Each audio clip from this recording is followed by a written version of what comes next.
Hello everyone, now we'll begin with a topic called as quality control in blood bank. Introduction. Aim of quality in blood transfusion service is to ensure the provision of safe transfusion of blood and its components. So the main intention of quality measure in the blood transfusion service is to provide the safe transfusion of blood and its components, because these are the things which has been available in the blood bank.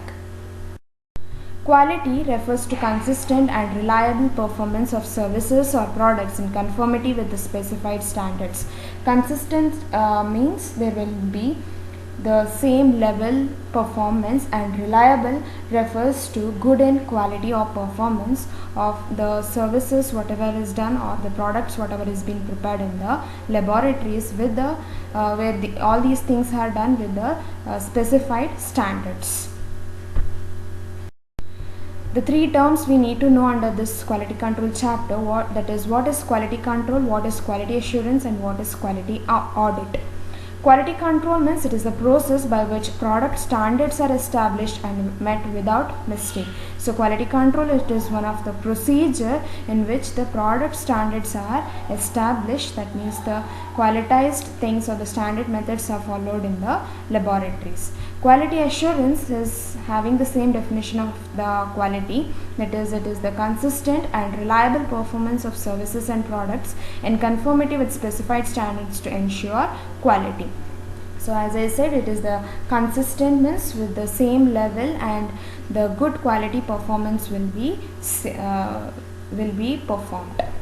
Quality audit refers to evaluation of the quality assurance program to identify problems and approaches to their resolution. So evaluation refers to the checking of the quality is done here. Quality auditing means the checking for the quality performance which has been followed in the lab, and if there is any problems, for those problems the proper solution will be found out. Requirements for quality assurance in blood transfusion service. These are the 6 main headings under this quality assurance in blood transfusion service. Those are personnel and premises, standard operation procedures, laboratory testing or techniques, reagents, equipments, and documentation. So these are the 6 main headings upon which this particular topic will be elaborated. So we'll move on to the first one. Personnel. So personnel refers to the persons who is working in the laboratory. That means nothing but the technologist or the technicians who is working in the lab. So with respect to the persons, when the persons are selected or chosen to work in the laboratory, what and all criteria, what standard methods has to be followed. So it is said adequately trained staff has to be appointed in the laboratories to work.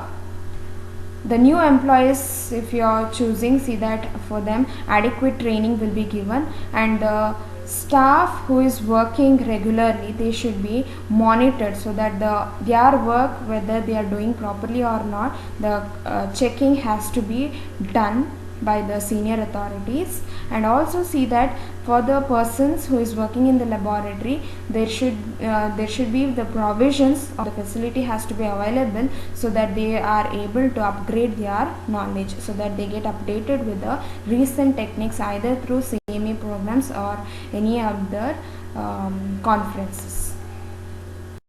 Next one, moving on to premises. Premises refers to the area where the laboratory has to be localized, and what and all partitions or the department should be present within the blood transfusion service. So there is a list of rooms or the partitions which is required in the blood transfusion service. First of all, we should design and construction of blood transfusion premises.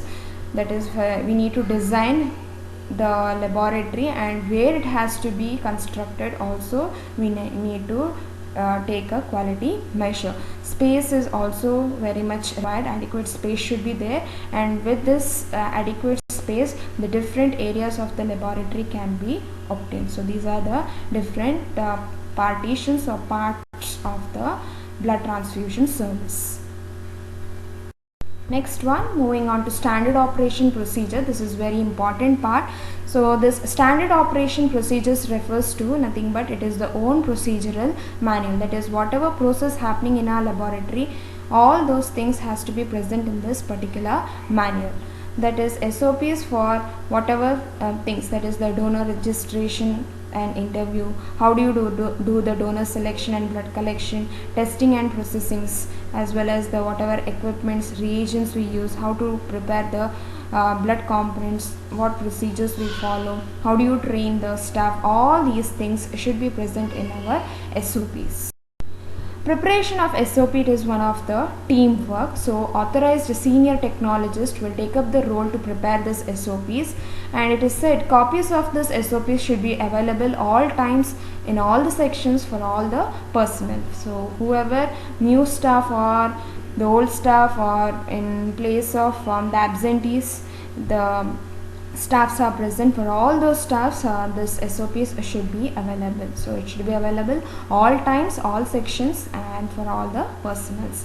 Manual should be detailed enough. So all the procedures whatever you are going to put up in the SOPs, it should be detailed enough. The shortcuts should not be done. Contents of SOPs, as we have the books or the list of contents whatever will be present, same way here also in case of our SOPs the different things has to be present. So it is going to say, first one, in the first page there should be table of contents, whatever is there inside that particular book should be listed out here. List of staff members with all their other details should be present. Details of test procedures, whatever procedure you are going to follow in your lab, that particular procedures detailed information should be present. Details of equipments and reagents, or which equipment, where it is present, how to use which reagent, where it is localized, how to use and store, all these details should be present. Health and safety guidelines to the persons who is working in the laboratory should also be available. Copies of records, forms and labels, the different registers, forms, bills, everything has to be documented. How these documentations are done, all these things also should be put up in the SOPs. Advantage of SOPs, it ensures specified standards are met uniformly at all times. So by using this SOPs, it is helping us to maintain our work in a uniform manner at all the times. Monitor, it also helps us to monitor the performance of the task in a more effective way. Standardizes all staff members to do their job more effectively. So all the staff members will follow the same procedures at all times. Standardizes the training of the staff, so training also becomes easier by having this SOPs. Helps to reduce the adverse effects on performance when staff changes or absence occurs. If other staff comes, this SOPs will be beneficial, so that they will look into these SOPs and continue with your work. In case of litigation also, that is in case of any legal issues also, the SOPs will help us, so that this SOP can assist in resolving the issues.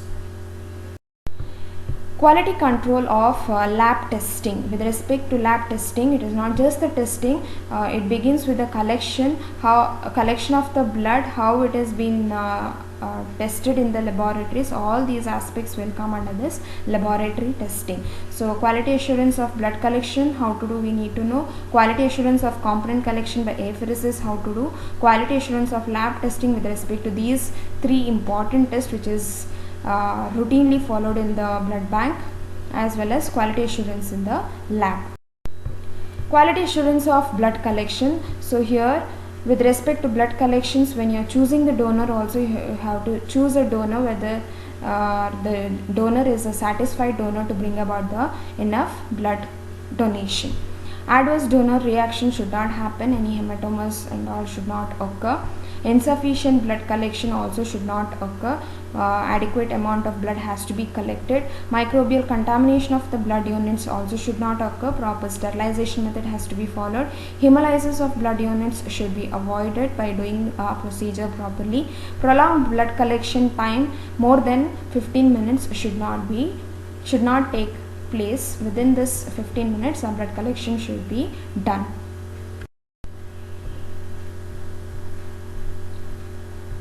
Quality assurance of component collection by apheresis. So apheresis means only the required component of the blood will be taken from the donor and the rest of the components will be returned back to the same donor. So here also the donor selection is very important, and willingness of the donor is also important. That is, his permission to obtain the blood is very important. Usage of sterile disposable consumables, that is sterile things only we need to use. Well trained staff has to be put up for this particular procedure. Familiarity of the staff with all aspects of SOP. So SOPs, that is the quality measures what has to be followed for this apheresis procedure also should be known to the staff. Such staff will be appointed to do this particular work. Quality assurance of lab testing. So here, with respect to lab testing, adequate space, equipment and staff members should be present. Each section of the lab, whatever work is being done in the each part of the lab, everywhere the quality measure has to be followed, and documentation and reporting of results, whatever test is being done, that has to be documented and all those reports has to be stored. So storage of these documents as well as reports in a proper place. Tests should be conducted according to well validated and documented technique. The good procedures has to be followed.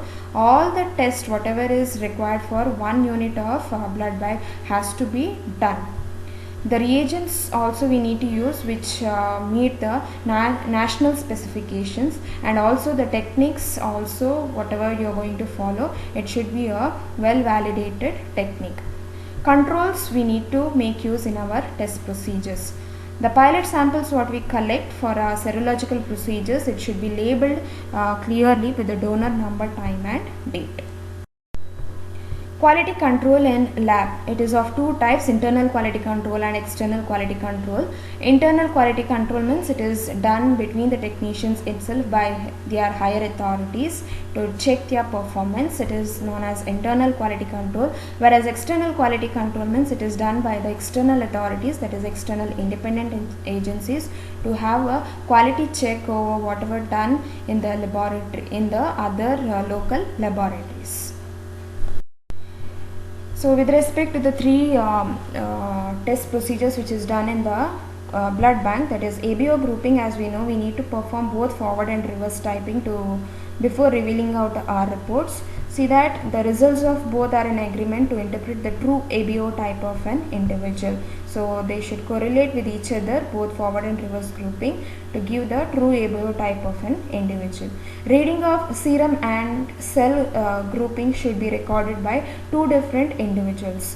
When we do the report of both forward and reverse grouping, it should be done by two different technicians. Any discrepancies, any problems, if it is being found, it should be investigated and it should be resolved as soon as possible. And it is said we can perform the tube technique, and by nowadays we can use even the gel card method. Next one, that is RH typing. As we know, it is done by using anti-D, anti-serum. Result of this obtained when there is agglutination, we know there will be RHD positive. No agglutination means it is RHD negative. So when there is negative result, we need to move forward, that is by doing our DU test by using the AHG reagent. So anti-D typing from two commercial sources also should be used. Two different forms of the reagents we need to use. So there is a tabular column. If the RHD typing is negative and the DU test is positive, units are labeled as positive itself, and D typing is negative and DU test is also negative, the units are labeled as RHD negative itself. So if the RHD typing is negative and DU test is positive, as donors the units will be labeled as D positive, and as recipients it will be labeled, the recipients are labeled as D negative.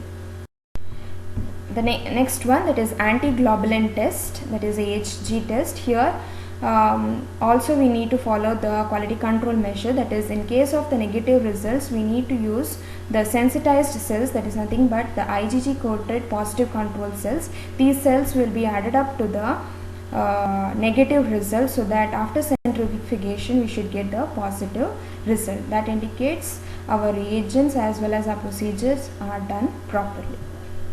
Thank you.